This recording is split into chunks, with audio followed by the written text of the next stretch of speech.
कभी यहाँ एक महान नदी बहा करती थी। एक प्राचीन सभ्यता की जीवन रेखा जो आज केवल रेत में छुपे हुए निशानों में सिमट गई है। यह कहानी है सरस्वती नदी की, उसका उदय, उसका पतन और उसके पीछे छूटे रहस्यों की। सरस्वती नदी, जिसे हिंदू वैदिक ग्रंथों में पूजनीय बताया गया है, यह केवल एक मिथक नहीं बल्कि खोया हुआ सत्य है जिसने दुनिया की सबसे प्राचीन सभ्यताओं में से एक को पोषित किया।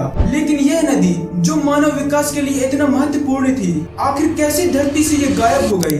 ऋग्वेद में सरस्वती को नदियों की माँ कहा गया है, जो हिमालय से निकलकर थार के रेगिस्तान तक बहती है। एक बार ऋषि वेद व्यास गणेश जी को महाभारत की कथा सुना रहे थे, तब सरस्वती नदी का तेज बहाव उन्हें परेशान कर रहा था। तभी वेद व्यास जी ने नदी को धीरे बहने का अनुरोध किया, लेकिन सरस्वती नदी उनकी बात न मानी, जिससे क्रोधित होकर गणेश जी ने नदी को श्राप दे दिया कि वह एक दिन विलुप्त हो जाएगी। लेकिन क्या वैदिक कथाएं और भौगोलिक वास्तविकता एक दूसरे से मेल खाती हैं? वैज्ञानिक शोध और सैटेलाइट इमेजरी से पता चलता है कि सरस्वती नदी वास्तव में अस्तित्व में थी।